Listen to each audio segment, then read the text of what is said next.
Fantasy comedy movie ആയിട്ട് എനിക്ക് feel ചെയ്തത്. പിന്നെ ഫാന്റസി മൂവി ആയതുകൊണ്ട് തന്നെ അതിൽ പല ചോദ്യങ്ങളും നമുക്ക് ചോദിക്കാൻ പറ്റും.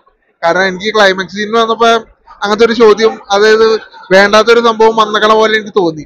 പക്ഷെ അത് പടം ആ ഫ്ലോയിൽ കണ്ടിരിക്കുമ്പോ അത് തോന്നൂല. പിന്നെ ഫാന്റസി ആയ കാരണം ഇതിന്റെ ക്ലൈമാക്സ് സീൻ എന്ന് പറഞ്ഞാൽ ഒരു 3 രീതിയിൽ പടത്തിൽ കാട്ടുന്നുണ്ട്. അതായത് ഒരു സീൻ തന്നെ ഒരു 3 രീതിയിൽ കാട്ടുന്നുണ്ട്. അതൊക്കെ ഞാൻ ഇതുവരെ ഒരു പടത്തിലും അങ്ങനെ കണ്ടിട്ടില്ല. അതായത് ഒരു സീൻ തന്നെ 3 തവണ 3 രീതിയിൽ കാട്ടുന്ന രീതിയിൽ ഞാൻ കണ്ടിട്ടില്ല. അപ്പൊ അതൊക്കെ രസമായിട്ട് തോന്നിയിട്ടുണ്ട്.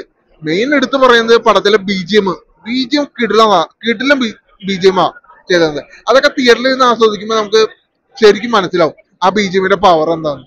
പിന്നെ മെയിൻ ആയിട്ടും ആക്ഷനും കാര്യങ്ങളൊക്കെ രസമായിട്ട് തോന്നുന്നുണ്ട്. എന്തായാലും പടം തിയേറ്റർ വാച്ചബിൾ ആയിട്ട് എനിക്ക് തോന്നി.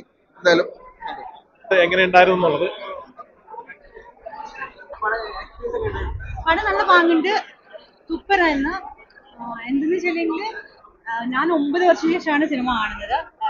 ഞാൻ സിനിമയിൽ എൻ്റെ 2ാമത്തെ സിനിമയാണിത്. ഫസ്റ്റ് സിനിമ പൊറാട്ടുകാരാണ്, ഇത് എൻ്റെ സെക്കൻഡ് മൂവിയാണ്. പക്ഷെ ഇതാണ് ആദ്യം ഇറങ്ങുന്നത്. നല്ല പാങ്ങിന്റെ സിനിമ, എല്ലാവരും നല്ല പാങ്ങിൽ ചെയ്തിട്ടുണ്ട്, അടിപൊളി. ഓ സിനിമയായിട്ട് അങ്ങനെ കോണ്ടാക്ട് ഒന്നും ഉണ്ടായില്ല. പക്ഷെ ഭാഗ്യത്തിന് സിനിമയിൽ അവസരം കിട്ടി, അങ്ങനെ ചെയ്തതാ. കാസർഗോഡ് നിങ്ങൾക്കറിയാലോ, കാസർഗോഡ് അങ്ങനെയല്ല, കൊച്ചിയിൽ കിട്ടുന്ന പോലെ അല്ലല്ലോ. അപ്പൊ അങ്ങനെ ഭാഗ്യത്തിന് കിട്ടി. എന്തെങ്കിലും ഒന്നും ചെല്ലാനില്ല, ഭയങ്കര ഹാപ്പി. ഞാൻ ഫസ്റ്റ് പൊറാട്ട് നാടകം ചെയ്തിട്ടുണ്ട്. അതിന്റെ പ്രൊഡക്ഷൻ കൺട്രോൾ അങ്ങനെ നമുക്ക് ഓഡിഷൻ ഉണ്ടായിരുന്നു. അല്ല, അങ്ങനെയല്ല. അതായത് പടം മൊത്തത്തിൽ വേറൊരു ട്രീറ്റ്മെന്റ് ആണ്. അതായത് ഒരു മലയാളത്തിൽ ഇതുവരെ വരാത്ത ഒരു ട്രീറ്റ്മെന്റ്. മുമ്പ് മറ്റേ സിനിമകൾ കണ്ടിട്ട്, തമിഴ് കണ്ടില്ല, ഹിന്ദിയിൽ കണ്ടില്ല, ഇംഗ്ലീഷിൽ കണ്ടില്ല. അപ്പൊ മലയാളത്തിലേക്ക് വരുമ്പോൾ എത്രത്തോളം പ്രേക്ഷകർ സ്വീകരിക്കുന്ന ടെൻഷൻ നമുക്കുണ്ടായിരുന്നു.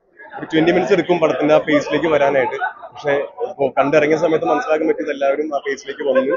പടം എല്ലാവർക്കും മനസ്സിലായി, ഇഷ്ടമായി. കുറെ ചോദ്യങ്ങളൊക്കെ വരും സിനിമയുടെ ഇടയ്ക്ക്. അതൊക്കെ നല്ലത്. കാരണം സിനിമ ആസ്വദിക്കുന്നുണ്ട്, അവർ അതിൽ എൻഗേജ്ഡ് ആണെന്ന് നമുക്ക് മനസ്സിലാവുന്നത് അങ്ങനെയാണ്.